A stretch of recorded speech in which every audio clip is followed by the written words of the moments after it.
जबकि ये तक भी नहीं पता कि फोटोज थी भी या नहीं। बहुत छोटी छोटी रकम मांगी गई। शुरू में 50 रुपए 100 रुपए मांगे गए। कल्याणपुर पुलिस जब जांच शुरू करती है तब बहुत सारे आईपी एड्रेस सामने आते हैं। मैसेजों में बताया गया कि तुम्हारे कुछ तस्वीरें, तुम्हारे कुछ वीडियो, तुम्हारी कुछ निजी जानकारी हमारे पास में है। उसने अपने गहने बेचे, उसने अपने घर पे चोरी की, माँ के गहने बेचे, होटलों में दह व्यापार के लिए भेजा जाने लगा, उससे वैश्यावृत्ति कराई जाने लगी। कल्पना कीजिए किसी व्यक्ति का वो सबसे करीबी दोस्त जिस पर वो आंखें बंद करके विश्वास करता हो, एक दिन वो उसे देह व्यापार जैसे दलदल में ढकेल दे। है ना बहुत चौंकाने वाला, हैरान करने वाला, परेशान करने वाला, हताश करने वाला। क्या ये पूरा मामला है? इस पूरे मामले को जानने के लिए, बताने के लिए, समझाने के लिए हमारे साथ हमारे वरिष्ठ सहयोगी वरुण कुमार जी जुड़ गए हैं। वरुण जी, क्या पूरा मामला है? ये कहाँ का ये मामला है? क्या है ये पूरा? जी देखिए मृत्युंजय, ये कहानी कानपुर की है और कहानी से ज़्यादा ये एक सत्य कथा है। कहानी कुछ इस तरीके की है, ये जो पूरा मामला है कुछ इस तरह का है कि एक लड़की को इंस्टाग्राम पे 2023 में मैसेज मिलने शुरू हुए। मैसेजों में बताया गया कि तुम्हारे कुछ तस्वीरें, तुम्हारे कुछ वीडियो, तुम्हारी कुछ निजी जानकारी हमारे पास में है। शुरुआत में लड़की बेखौफ थी, निडर थी। उसने कहा कि क्या जानते हो तुम मेरे बारे में। उसकी कुछ ऐसी बातें उसे बताई गईं जो केवल उसी को पता थी, किसी और को नहीं पता थी। तो उसे भरोसा होने लगा कि ये कोई व्यक्ति है जो मुझे जानता है, मुझ पर नज़र रखे हुए है। अब इसके बाद में उससे बहुत छोटी छोटी रकम मांगी गई। शुरू में 50 रुपए 100 रुपए मांगे गए। कुछ दिनों तक ये सिलसिला चला, पैसे बढ़ा के 200 रुपये कर दिए गए। फिर और कुछ दिन ये सिलसिला चढ़ा तो फिर 500 रुपये की डिमांड होने लगी, फिर 1000 की डिमांड होने लगी, 2000 की डिमांड होने लगी, 3000 की डिमांड होने लगी। फोटोज के बदले ब्लैकमेलिंग। हाँ, जबकि ये तक भी नहीं पता कि फोटोज थी भी या नहीं, वीडियोस थे भी या नहीं, जानकारी कौन सी थी कोई नहीं जानता। तो उसके बाद हुआ कुछ उस तरह के, उससे पैसे लगातार मांगे जाते रहे। हाल ऐसा हुआ कि उसने अपने गहने बेचे, उसने अपने घर पे चोरी की, माँ के गहने बेचे, घर में जो सेविंग्स रखी थी, जो कीमती चीज़ें रखी थी, धीरे धीरे वो चोरी की, वो बेच दी। और इंस्टाग्राम पे जो उसको नंबर बताए गए, जो QR कोड दिए गए, उन पे वो पैसा डालती रही लड़की। फिर जब पैसे ख़त्म हो गए, जब पूरा उसने कहा कि अब मेरे पास पैसे नहीं बचे, अब बताओ मैं क्या करूं, मैं इससे ज़्यादा पैसे नहीं दे सकती, तो उसे होटलों में दह व्यापार के लिए भेजा जाने लगा, उससे वैश्यावृत्ति कराई जाने लगी। उसको कहा गया कि तुम फला होटल में चली जाओ, तुम्हें ये व्यक्ति मिलेगा, उससे मिल लेना, मीटिंग है। लड़की गई होटल में, उसने उस व्यक्ति से मुलाकात की।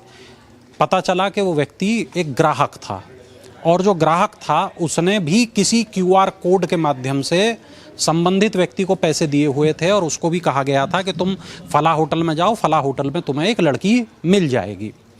इस तरीके से उस लड़की को लगातार दह व्यापार उससे कराया गया। उसे अलग अलग होटलों में भेजा जाता था, अलग अलग कस्टमर्स के साथ उसको भेजा जाता था और पैसे उसके हाथ में कुछ नहीं आते थे क्योंकि ग्राहक के द्वारा सारा पैसा उस QR कोड के से जा रहा था। अब इस पूरे मामले में जब लड़की के एक ऐसी स्थिति आ गई कि उसके पास कुछ न बचा, उसके पास सिवाय मरने के अलावा कोई रास्ता न बचा, तो उसे लगा कि अब मुझे युद्ध लड़ना चाहिए, अब मुझे जंग करनी चाहिए इन आरोपियों के खिलाफ जिन्होंने मेरी ज़िंदगी को नर्क बना दिया है। तो लड़की ने एक ऑनलाइन पुलिस में शिकायत दर्ज करा दी। उस शिकायत की जो जांच है वो कल्याणपुर थाने में होने के लिए पहुंचती है, कल्याणपुर पुलिस के पास पहुंचती है। कल्याणपुर कानपुर का एक इलाका है। कल्याणपुर पुलिस जब जांच शुरू करती है तब बहुत सारे IP एड्रेस सामने आते हैं, बहुत सारी चैट सामने आती हैं, बहुत सारे नाम सामने आते हैं और धीरे धीरे उन IP एड्रेस की मदद से, उन चैट्स की मदद से कड़ियों को जोड़ते हुए, पूरा केस समझते हुए पुलिस जिस शख्स तक पहुंचती है वो शख्स और कोई नहीं बल्कि उस लड़की की जिगरी दोस्त, उसकी सहेली, उसकी सबसे गहरी मित्र निकलती है। मृत्युंजय, आप समझिए इस पूरे मामले में भरोसे का कत्ल साफ तौर पर दिखाई देता है।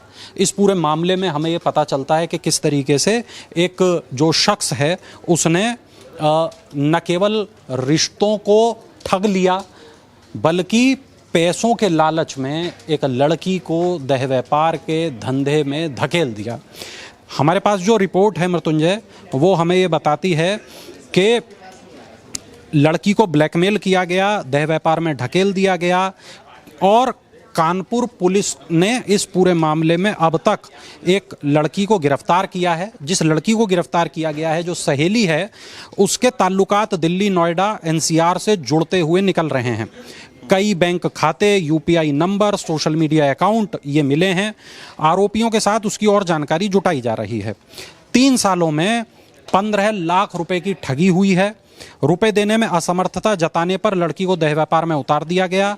ये इस तरीके का पहला केस कानपुर पुलिस के सामने आया है। अन्य युवतियां भी फंसी हैं या नहीं फंसी हैं, इसके बारे में पुलिस जानकारी जोड़ रही है, गिरोह के तार खंगाल रही है। Paytm number, UPI number, bank खाते, ये तमाम चीज़ें पुलिस को मिले हैं।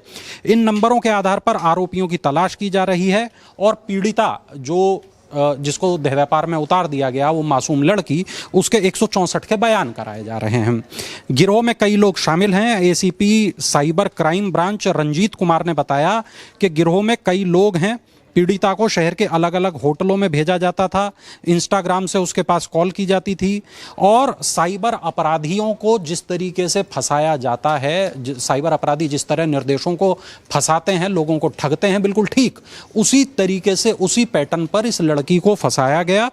जैसे अभी आप बात भी कर रहे थे कि अभी तक हम डिजिटल अरेस्ट में ये देख रहे थे कि सिर्फ पैसे की ठगी हो रही है, या 6 से 7 दिन तक किसी को डिजिटल अरेस्ट कर लिया, बड़े बड़े अधिकारियों को डिजिटल अरेस्ट कर लिया। लेकिन क्या ये इस तरह का पहला मामला आया डिजिटल अरेस्ट से देह व्यापार का संबंध? जी बिल्कुल मृत्युंजय, देखिए मैंने पहली मर्तबा ही इस तरह का कुछ सुना है और कानपुर पुलिस के पास भी अपने आप में ये दर्ज पहला केस है। हमें नहीं पता कि देश में इस तरीके का कोई मामला इससे पहले सामने आया है या नहीं आया है।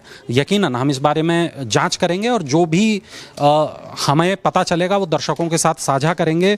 फिलहाल जो रिपोर्ट मेरे पास में है वो ये बता रही है कि ग्राहकों से रुपये ऑनलाइन मंगाए जाते थे। साइबर गिरोह के मास्टरमाइंड तक पुलिस पहुंची है। कुछ और युवतियां इसमें शामिल हैं। पुलिस इस मामले में बहुत सतर्कता के साथ काम कर रही है।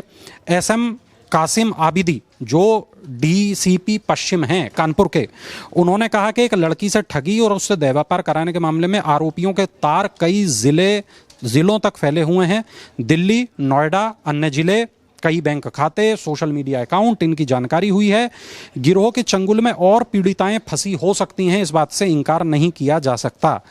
खास बात यह है कि लखनऊ, दिल्ली, नोएडा, यहाँ और आसपास के ज़िले, यहाँ रहने वाले कई छात्रों के बैंक खातों का पता चला है। अब उनसे बारी बारी से पूछताछ की जाएगी उन लड़कों से कि वो लड़के इनको पैसा क्यों दे रहे थे। क्या वो लोग ग्राहक हैं?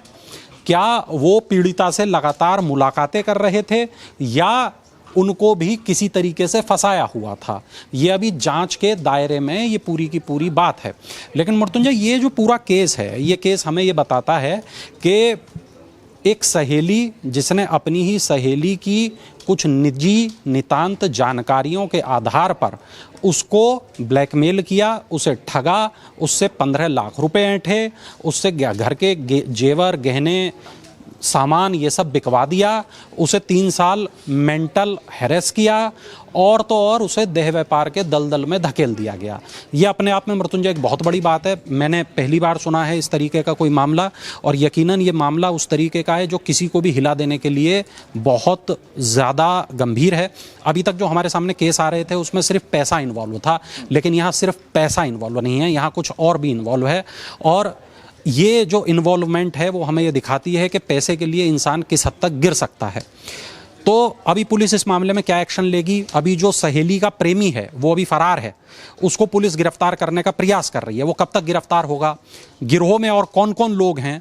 पुलिस अब इस मामले में आगे क्या कार्रवाई करने वाली है, इस पे भी हम लोग यकीनन चर्चा करेंगे आने वाले वक्त में मृत्युंजय। लेकिन ये जो पूरा मामला है इसने वाकई एक सवालिया निशान तो दोस्ती के ऊपर भी लगा दिया है। बिल्कुल वरुण, जैसा आपने शुरुआत में भी कहा, जैसा शुरुआत में भी कहा गया कि जो एक करीबी दोस्त था जिस पे आंखें बंद करके विश्वास किया जाता है, जब वही विश्वासघात करे, राज बताए जाते हैं, वही विश्वासघात करे, तो फिर किस पे भरोसा किया जाए। और ऐसा कहते हैं कि भाई जो लड़कों से ज्यादा लड़कियों की दोस्ती गहरी होती है, और जब दोनों के बीच में ऐसी बहुत सारी बातें हुई होंगी, एक दूसरे को उन्होंने अपनी नितांत निजी बातें बताई होंगी, गहरे राज शेयर किए होंगे, अब वो जो राज हैं, वो जो निजी बातें हैं, उन्हीं के आधार पर फर्जी इंस्टाग्राम आईडी से उस लड़की को ठग लिया गया।